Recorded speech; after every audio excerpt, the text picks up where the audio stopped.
This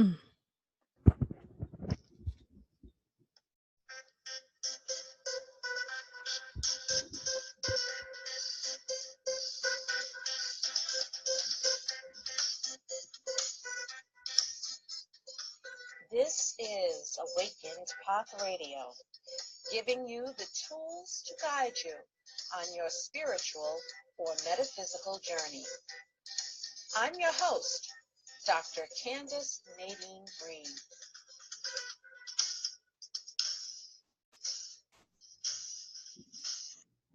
Welcome to Thought Thursday here on Awakened Path Radio. To visit us, to check out updates and everything, Awakened Path, please visit www.awakenedpathonline.com. Again, that's www.awakenedpathonline.com. Now, on to today's show.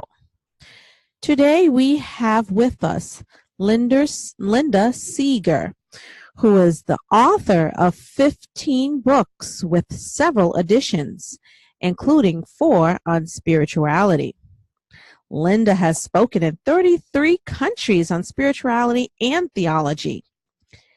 As one of the foremost script consultants in the world and the most prolific author in the area of screenwriting, she has appeared as a guest on over 50 radio and television shows, including All Things Considered, The Bill O'Reilly Show, CNN Power Lunch, and as a commentator on CNN for the Academy Awards, Good Morning LA, Good Morning New York, Channel 13 Los Angeles, and The Evidence, plus a number of other shows in Chicago, Houston, Los Angeles, New York, Nashville, Denver, London, etc. Linda has been interviewed by the Wall Street Journal, the Los Angeles Herald Examiner, the Sacramento Bee, the Christian Science Monitor, and the Gazette, among many others. She has also been featured as a screenwriting subject matter expert on numerous radio shows, webcasts, and podcasts. It is such a great pleasure having you on today's show, Linda. Thank you, Candace. I'm very happy to be here. Well, so are we happy to have you. You've done so many things. So tell us about your book, Spiritual Steps on the Road to Success, Gaining the Goal Without Losing Your Soul. I am a script consultant, and I was the first, which means I defined and created a business that didn't exist. Wow. And I created it partly because I had a PhD, a doctorate of theology and drama and theology, and nobody wanted to hire me because they didn't know what to do with that. And the only thing I could do was to start a business on my own. So I brought these two together, and I've been consulting on scripts. Not all of them are spiritual by any means. I consult on all kinds of scripts in all kinds of genres. But I do work a fair amount where people say, there's something spiritual I want to get across in my script, and I don't think it's coming across very well. And there's something I'm trying to say. You know, a lot of people write because they want to bring meaning into the world. And sort of, how do you do that if you're not sure how to get something across? So the book, Spiritual Steps on the Road to Success, was really a book to look at my experiences after I became successful, because the spiritual issues changed. So, you know, when you're trying to find your way, you're trying to be inspired and motivated, and you don't know exactly what you're doing, and are you following your calling, and there's all that anxiety and stress for many reasons. And all the issues change when you become successful and you choose to keep your spirituality as part of the success journey when you are successful. And, you know, that's such a hard thing to do, is to keep your spirituality as part of yourself when you are trying to be successful. Unfortunately, some people think of spirituality, they lump it in the category with religion, and they automatically assume that you have some dogma to shove down their throats, and it drives them away, and that's very unfortunate. Yes, yes. I grew up in the Protestant church. I grew up Lutheran, and I've been a Quaker since 1970. And Quakers are extremely tolerant, and they actually don't have dogma. They have what they call testimonies, things that they believe in. And in that sense, maybe they're closer to Unitarian, who tend to have that. So, and sometimes, I mean, I consider myself religious and spiritual, but I can understand why a lot of people move away from religion. Right. Now, what led you to do the work that you're currently doing? Well, I have been in love with drama since I was very young. I loved acting out stories, acting out things. And I was a terrible actress because that's what one would usually do. You're interested in drama and you go into acting. And I actually got a C in acting in graduate school, and they said, you're not allowed to continue. Oh, wow. Acting class if you get a C. That's how bad I was. Oh, no. But what I realized was I loved drama, because drama of all the art forms is the one that pulls it together. You know, you've got painting and music. All of this is part of drama. And also drama is the most human, meaning that you incarnate ideas and people in order to act out and tell these stories. So I love that. And my last year in college, I got very interested in theology. I thought, I'm sort of interested in how drama communicates values, spiritual themes. How does it show it? How does it do it without hammering away? And I began to study that. And then I went to seminary for 5 years, because there was one seminary in the world that seemed interested in this. So I studied that. And then, of course, when I got out, was what was cute was the drama people didn't want to hire me. I thought I would teach drama, but they saw the theology and thought I was rigid. And the theology people didn't want to hire me because they saw the drama part and thought I must be really outrageous. Oh, no. So basically, there was no place for me to go but to find this path of consulting. And I started very slowly, and I do feel it's a calling. I feel it's something that pulls together all these different parts of me, and that it serves. That I think of myself as my job is to nurture creativity and nurture spirituality. I like that. Nurture creativity and nurture spirituality. And what inspires you to write and to do your talks? Well, one of the things I do, let's just take my seminars. I do these usually 1 to 2 day seminars around the world, and I'm going to be gone 2 months this fall, including going to Kazakhstan to do a seminar.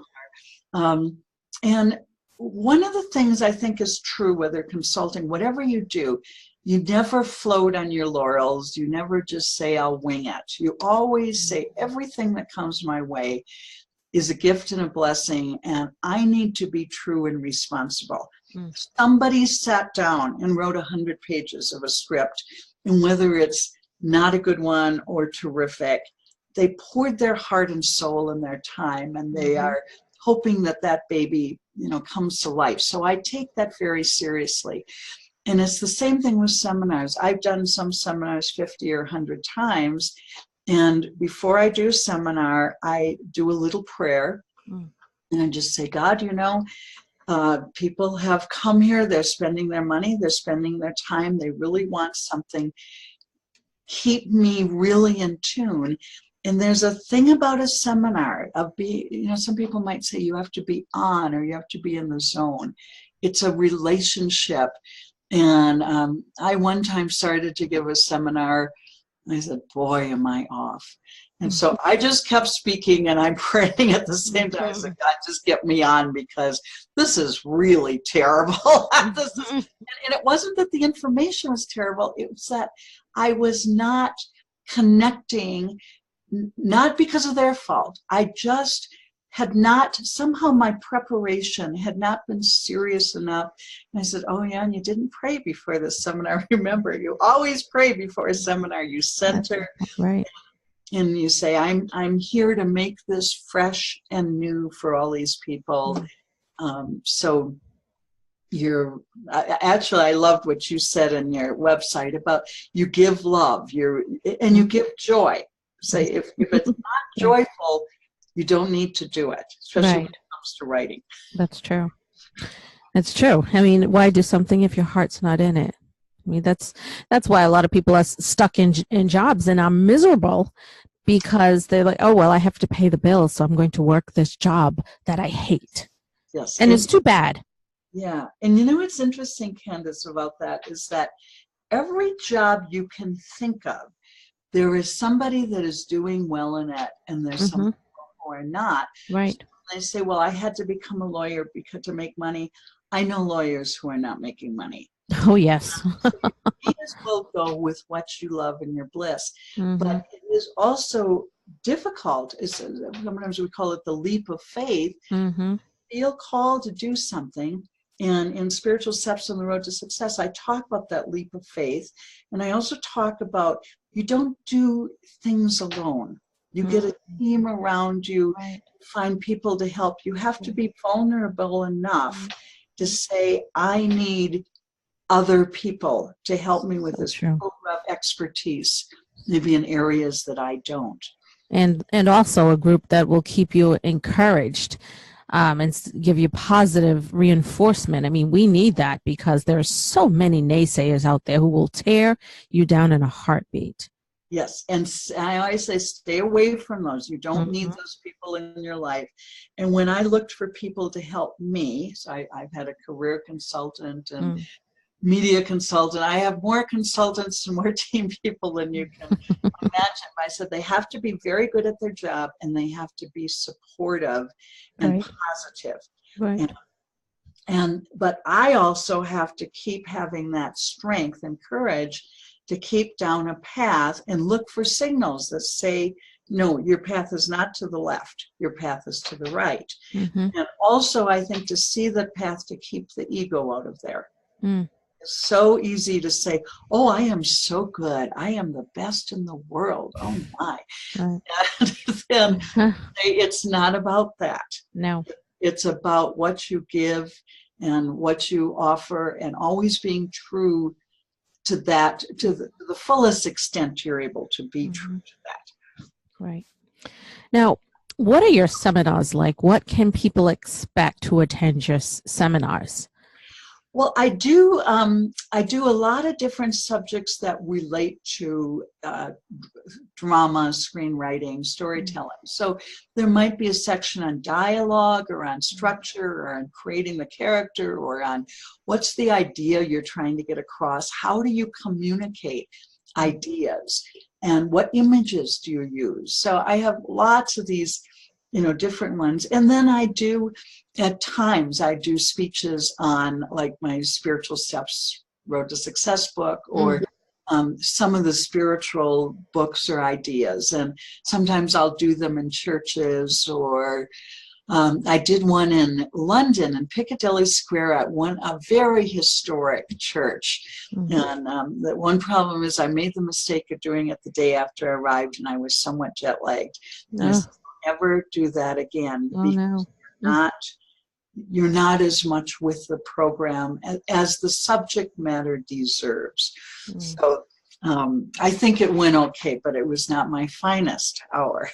so never speak when you're jet lagged. Don't ever do that.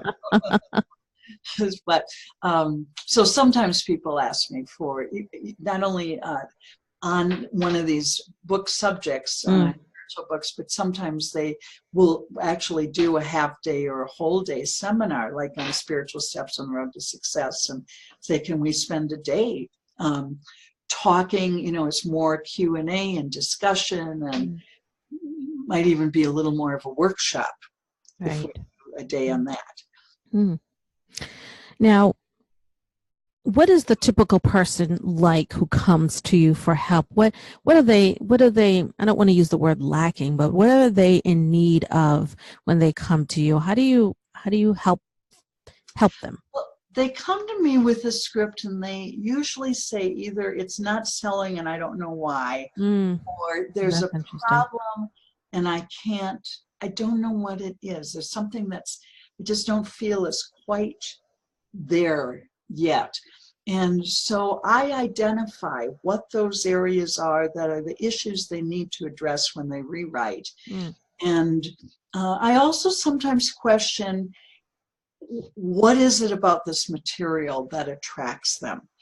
So most of the time, there's a lot of heart in these scripts. There might not be a lot of craft. So they might not understand structure or understand how to develop a character, or they're confused. What's my theme? Well, come to think of it, I'm not sure. But occasionally, maybe once a year, I get a script and I think, why is the person spending their time on this subject matter? And it's just, it doesn't have anything really good to say about humanity. It doesn't seem to have a lot of value with that.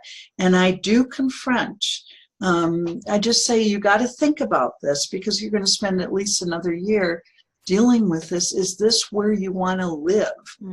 You know, is this what you want to be working with? And now sometimes that is not always about genre. I worked, Peter Jackson, the really successful director, I worked with him on his third script, which was a horror film called, it was called Brain Dead, and in the US it's called Dead Alive. And that launched his career. And when I looked at it, I said, there's something here. There's something worth pursuing that is worthwhile looking at, even in spite of the, horror genre.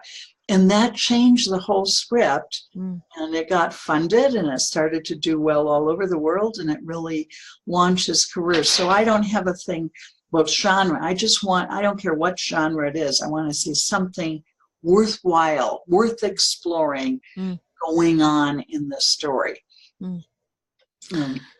Well, what about those who want to turn, for instance, books that they have written? How is the, books, some people have done that. They want to turn books into scripts so they can, I don't know, promote it to Hollywood people or someone. How does that work? Well, an adaptation means you're taking one form and putting it into another form. And it can often be very tricky, because not everything adapts. And no matter what you do, you are doing a transition and a translation. I wrote a book on this called The Art of Adaptation, Turning Fact and Fiction into Film. And so I analyze, why is it that every other form, like for novels and plays and biographies, why do they resist moving into drama, and how do you move them when intrinsically there will be a resistance, and you have to work around it? So you really have to understand the drama form, and you have to understand the other form. Well, that's good advice to know. A lot of people don't know that. They think that they could take their book and abracadabra, it's a script. Yes, just do the book. And you say, no, you never just do the book, as there is a transition about it. Right. Now, what advice, not to put you on the spot, but what advice would you give to someone, say someone fresh out of college, aspiring screenwriter or script writer, who has the script and they put it out to the world and it's falling flat on its face? And they want to give up. So what advice would you give someone like that? Well, the first thing is to recognize it's a process, and it is a long process. Mm. I was told 3.5 years when I was trying to get my script consulting business started, someone said, you can't quit at 3.5. You have to give it 5 years. Wow. I found success at 4.5 years. Oh my gosh. I just squeaked in. Mm. But it's a process of learning. So Mm. you need to recognize you're going to read books, take seminars, take maybe more courses even after perhaps you went to film school or have studied this already. You want to join organizations. You might want to join a writers group. It has been proven that people in writers groups do better and sell faster, maybe not fast, but faster. And one of is you have the support and you get a lot of feedback. Right. You want to have feedback. You want to get used to having feedback. Yeah. And you take it seriously. That doesn't mean you follow everything. But when you're in whatever group you become part of, make sure it is constructive. Mm-hmm. You do not get caught up in all this negative, competitive, I'm going to tear you down, or this is awful. You don't want to live in that world. You want support. I joined Women in Film, which made a huge difference, and I eventually joined the Television Academy when I was eligible. And so being part of groups, having colleagues that are in that path. And one of the things that happens, we often think of our colleagues as competitors. Yeah. And I have people say to me, well, one of your competitors, and I say, I don't have competitors, I have colleagues. Mm-hmm. And I have great relationships with a great many of them. Mm-hmm. So you want to think of your movement forward as part of a team. So you invest in yourself. Mm. And if it says, I went to a sales consultant on how to sell how to sell what I'm doing so people would hire me. And she was very expensive. Mm. And I said, well, okay. I said, I can afford half an hour a month with you. She was $75 an hour. And I said, I can do $37.50. I can't do $75. Mm. And I worked with her each month for a period of time, and she really made a big difference. So you keep putting your money into, this, whatever that path is and whatever that career is you're going after. But you also have to have some tests, not to get caught up in getting on the wrong path. Mm-hmm. I thought that I would be working for the studios and I would be the script consultant and working on all these Academy Award winning movies, and they'd be up there announcing and thanking Linda. And I'd now like to thank. Now I would like to, of all people. And I came, and because I tried to keep bringing my spirituality into what I was doing and praying about things and being in tune, that is a whole lot of ego. Mm.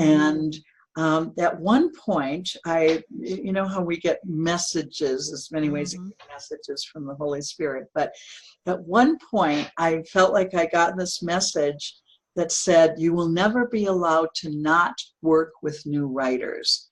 It was a double negative. Wow. And I said, oh, God, you have double negatives. But I really listened to that, and I said, yes. And my clients are very broad. I have had Academy Award winners, and I have had people who are writing their first script and everybody in between.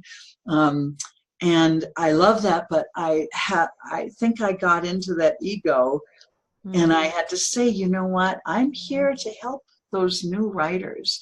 And I got my head put on straight about the mid-1980s. And I had a career consultant who had a lot of integrity, and she helped, really helped me find those nuances and say, no, this is not what you're about. And to say you are open to everybody, and it's not about the money.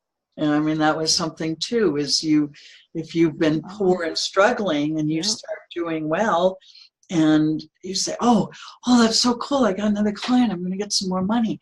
Say it is, and you really have to learn it is never about the money. That's so hard in today's society that puts so much Mm. emphasis on money. If you don't have money, you're no one. If you don't have money, you can't have this or that. And they think money is the doorway to all of these services, things that they may need. For example, a sales consultant, like you had mentioned that you weren't able to afford the whole thing. I mean, someone may be struggling and can't afford it, period. So what happens to them? Yes.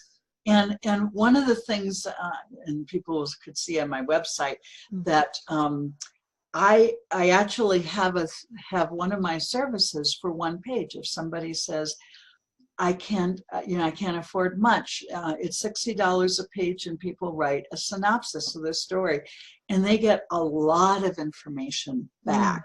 And now I'm not saying everybody can afford $60, because I know that's not true, but it does mean that I try to have those lower price services available, so that I'm not just dealing with people with a lot of money.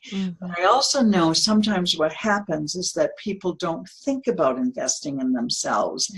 And, and to say, yes, $37.50, I need this person. I can't afford an hour, but I can, if I really, maybe go without food one night, I can do it at $37.50.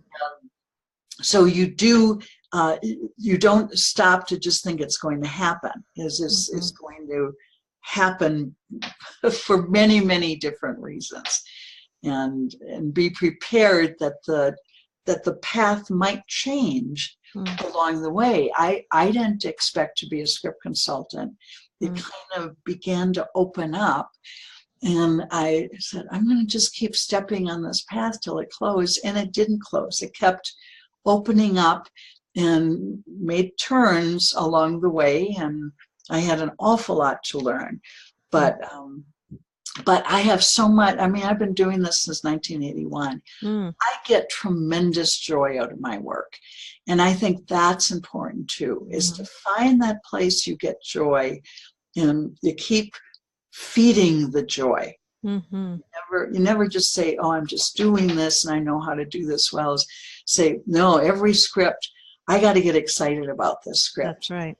I got to find something there that is very worthwhile to move into. Right. Because if you don't put your heart in it, then it's not gonna be what you want. You're not gonna be satisfied with it. It's gonna be awful, crappy. Yes. You may as well have a happy life. It's better than having a miserable life. So true. So true. Now, how do you see? I mean, we talked about how you help people, and how you have helped people. How do you see what you're doing in particular as helping others on their personal journey? Well, I think, to me, creativity is so central. Yep. To life, and I honestly believe everybody is creative. Many people have not found that creativity, or they don't affirm it, or they don't really quite believe it. But and creativity it's your personal voice, and it is also the craft of whatever you're doing. You can be a painter. There's a craft of painting or music or whatever. And you do want to learn your craft and say, I keep learning what I'm doing. But you're also looking for your voice and say, what am I about? Who am I? And it might take a while to find what your genre is, or what your particular art form is.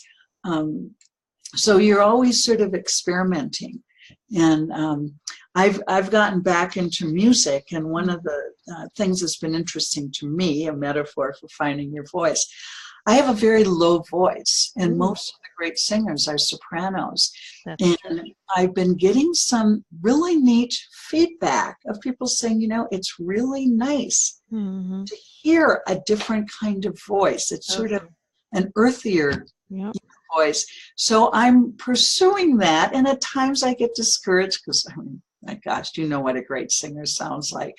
And just when I get discouraged, and maybe this is the Holy Spirit talking to me, is that somebody will say, no, you have a very interesting voice, or you have a voice worth listening to. And I think, Lovely. okay, so don't go after what the sopranos are singing. Is No. let me find where my voice can work. So that's what I'm doing in terms of, certainly in terms of singing. I also went back to piano and Oh, lovely. some art, and Good. because they all feed into each other. Yes, It's they do. just expression. Mm-hmm. That's such a beautiful thing. And Yes. I'd like to give a personal comment there. My household here is very artsy. We're not scientists or anything like that. And people make fun of us. Oh, art stinks. You're not going to be anything or become anything. I'm sort of on my third career, I guess you'd say. I was a teacher for many years, and I was an English teacher. And into my classroom, I brought theater because I love theater, and I had a background in theater as well from my college years. And I taught 7th grade, and I took on the after-school theater program, which was amazing to see children at such a young age so eager to express themselves through this form of art. And it was amazing. We also brought music because I sang, and I don't sing as much as I used to. I'm an alto. And we brought music in I brought music into the classroom. So when we did poetry, we used music like for imagery and for making our visual poems, our poems as well. We also did art. I'm an artist as well, so I brought in art as well. My room was beautiful because it was very stimulating, and that's what we brought into the classroom. So I wasn't just, oh, English teacher, let's read blah blah blah. No, we did so many different things, and I really enjoyed doing those things. I enjoyed seeing the joy on the students' faces, that I wasn't being some boring old teacher. And I was in a very, very tough district, one of the tough districts in the state. And unfortunately, it went south. I lost that spark when it's always at the administration level when, the top down, they're trying to impose all of these regulations and things that squashed my creativity. I mean, yes. They were telling us what to say and taking things out of our hands, and it just squashed that. I saw so many people lose passion. I lost the passion. I left the field, and when we smother that, people, that's it. It's just like a light goes out. Yes, that's a very good way of saying it. The light goes out. And it happens all over because we want it to fit everyone into a box instead of letting them be outside of the box and be who they are.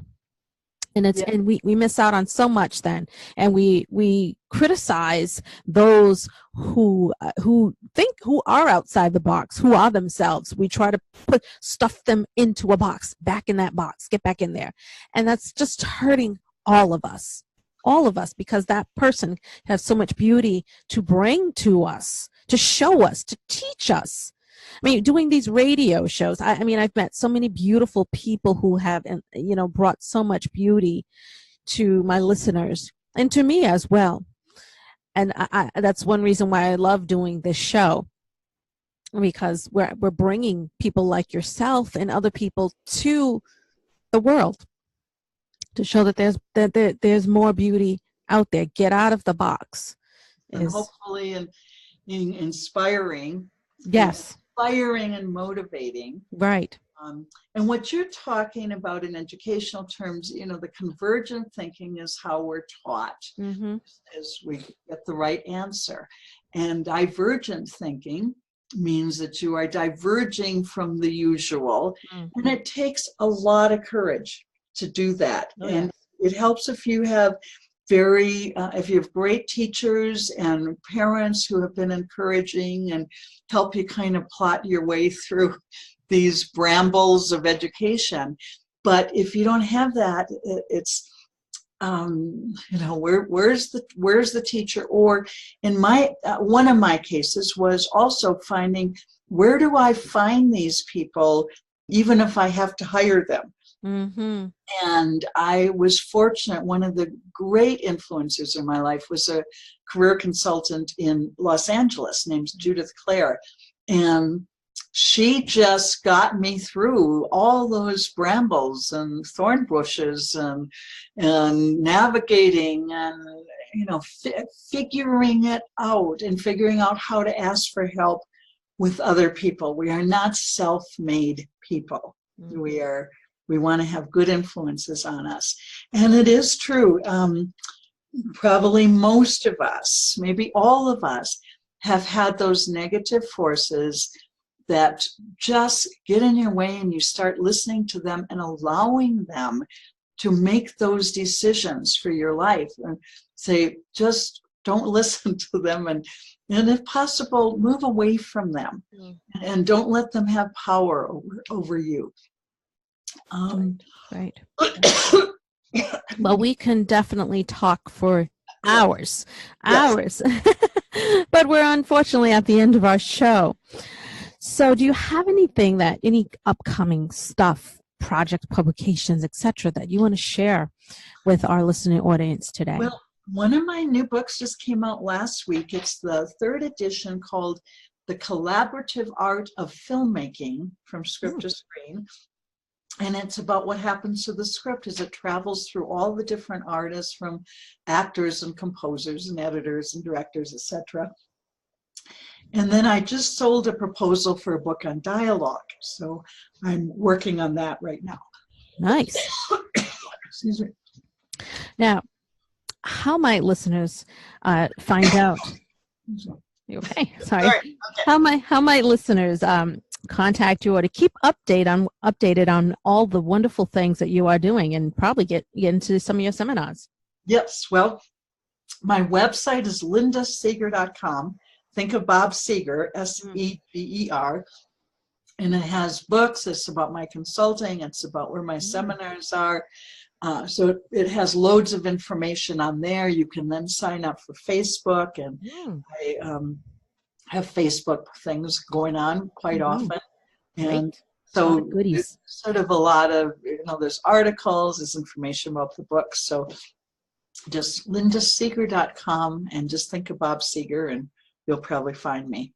That's excellent. It'll also be in the description of the show. For those of you who will be on Podbean, you'll be able to find it in the description of the show. Yes.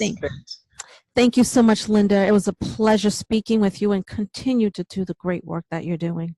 Yes. Thank you, Candace. I really, really enjoyed this. Wonderful, as did I. Thank you.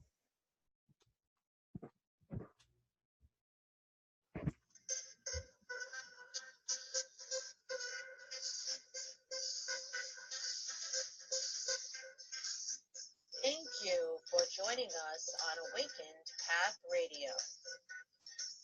Please check us out at www.awakenedpathonline.com. I'm your host, Dr. Candace Nadine Green, and you are listening to Awakened Path Radio, giving you tools to guide you on your spiritual or metaphysical journey. Namaste and blessed day.